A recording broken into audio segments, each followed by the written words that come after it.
Good morning. നിങ്ങൾ ഇത് കഴിച്ചിട്ടുണ്ടോ? എന്നെ കളിയാക്കരുത്, ഞാൻ എന്റെ ജീവിതത്തിൽ ആദ്യമായിട്ടാണ് ഇത് കഴിക്കുന്നതും കാണുന്നതും. ഇത് മസാല ഓട്സ് ആണ്. വർഷങ്ങളായിട്ട് ഓട്സ് എന്റെ ആഹാരത്തിന്റെ ഒരു ഭാഗമാണ്. എന്നാലും ഈ ഒരു മസാല ഓട്സ് ഞാൻ ഇന്ന് വരെ കണ്ടിട്ടില്ല. ആദ്യമായിട്ട് കാണുകയാണ്, ആദ്യമായിട്ട് കഴിക്കുകയാണ്. ഞാൻ ഇത്രയും കാലം ഉപയോഗിച്ചതും സഫോള ഓട്സ് ആണ്. ഇതും സഫോളയുടെ മസാല ഓട്സ് ആണ് കേട്ടോ. നമുക്ക് ഇത് എങ്ങനെ പ്രിപ്പയർ ചെയ്യുന്നത് നോക്കാം. പാൻ ചൂടായി കഴിഞ്ഞിട്ട് ഈ ഒരു പാക്കറ്റ് ഇതിലേക്ക് പൊട്ടിച്ചിട്ട് കൊടുക്കുക. ആവശ്യത്തിന് വെള്ളം ഞാൻ 1 ഗ്ലാസ് ആഡ് ചെയ്ത് കൊടുക്കുന്നുണ്ട്. 2 മിനിറ്റ് ആവുന്നതിന് മുൻപ് തന്നെ നല്ല തിക്കാവുന്നതിന് തൊട്ട് മുൻപായിട്ട് ഓപ്ഷണൽ ആണ് ഒരു എഗ് ആഡ് ചെയ്ത് കൊടുക്കാം.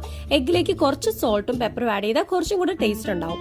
അത് കഴിഞ്ഞ് തിക്കായി കഴിയുമ്പോൾ ഈ രൂപത്തിലിരിക്കും. ഞാൻ ആക്രാന്തം മൂത്ത് വാ വരെ പൊളിച്ചു. നല്ല ടേസ്റ്റ് ആണ് കേട്ടോ. എന്റെ ജീവിതത്തിൽ ആദ്യമായിട്ട് കഴിക്കുവാണിത്. എന്നെ കളിയാക്കണ്ട, എല്ലാവരും എല്ലാം കഴിച്ചിട്ടുണ്ടാവണമെന്നില്ലല്ലോ.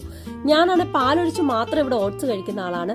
ആദ്യമായിട്ടാണ് ഈ ഒരു ഡിഫറെന്റ് സ്റ്റൈലിൽ ഞാൻ ഇങ്ങനത്തെ ഒരു ഡിഫറെന്റ് ആയിട്ടുള്ള ഒരു ഓട്സ് ട്രൈ ചെയ്യുന്നത്. അതിന്റെ ഭയങ്കര സന്തോഷത്തിലാണ് ഞാൻ ഇത് കണ്ടുപിടിച്ചത്. ഭയങ്കര ഹാപ്പി ആയി തോന്നി കേട്ടോ.